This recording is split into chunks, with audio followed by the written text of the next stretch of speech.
Hello, everyone. I'm Paul Melrose, Assisting Pastor of Pastoral Care at First United Methodist Church in Madison.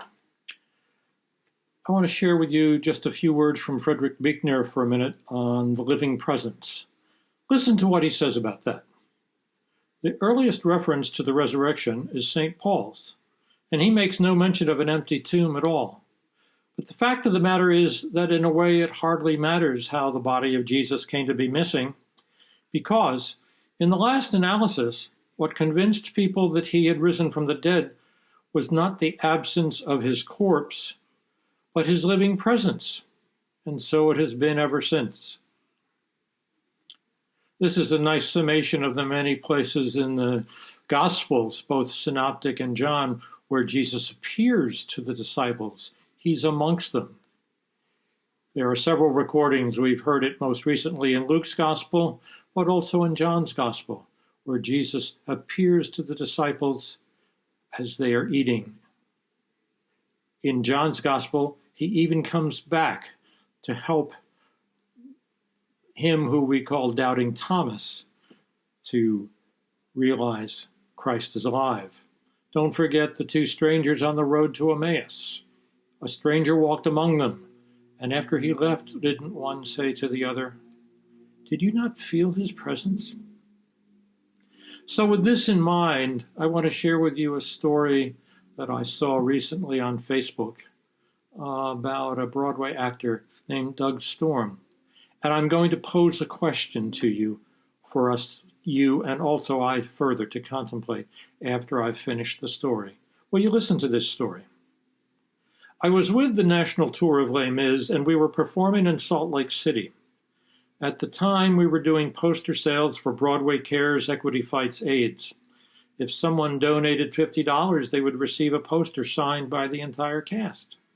After one performance, I was in costume selling posters in the lobby. I noticed a little girl who was looking at me like I was the Messiah. I heard her say, "Please, Mom, please, please, can I have a poster? Please, oh, please, please?" Her mom said no, and they walked away.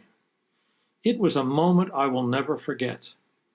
In my left ear, quite distinctly, I heard a little whisper. It said, "Go, Doug, go." Suddenly, without giving it any more thought, I took off in full costume outside the theater. After walking through the crowds, I saw the girl and her mother. They were down the block. They had already crossed the street. As I was running down the street in my Les Mis costume, I thought I was so busted, but I didn't really care. As I approached the girl, I said, "Excuse me?" And she turned around and just stared. I said, "You forgot your poster." I handed her a poster and I was gone. I turned around, ran back to the theater before anyone could say anything. I went to the company manager's office and I said, "I gave one of the posters away. Here's $50, my contribution to Broadway Cares." A few days later, there was a letter that showed up on the call board. It read, "Dear cast of Les Miserables, you moved me so much. Thank you. I also want to thank you for giving my daughter the poster. I don't know who you were, but it was a nice young man, and he was gone before anyone could say thank you. Let me tell you a little about my daughter. She is sick. She was not expected to live past a very young age. She always wanted to see Les Mis. They even snuck her out of the hospital that night so she could see the show.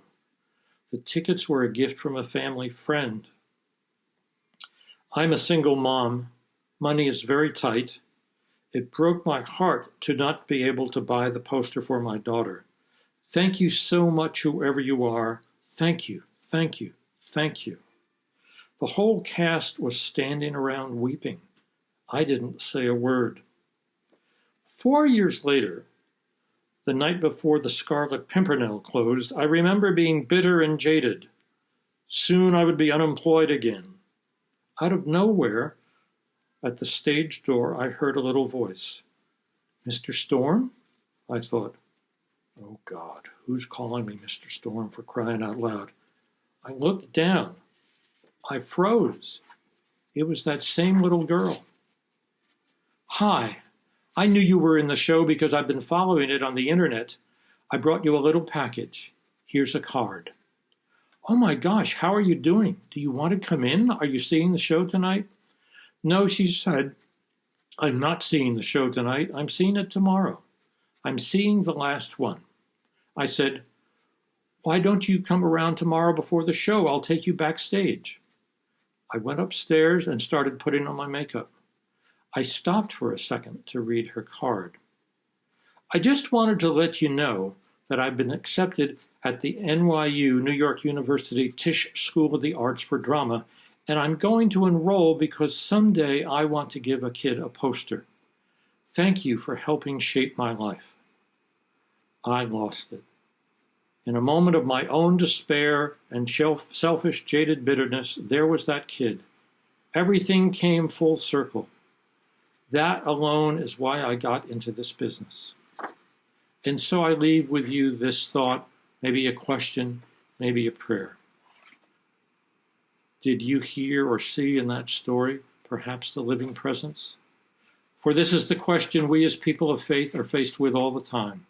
Wherever we move, wherever we travel, whether we are sitting at home, whether we are out and about, whether we are at a political rally, whether we are praying, whether we are writing letters for more humane legislation, wherever we are, whatever we are doing, do we see the living presence? Are we the living presence? Jesus left us with these words.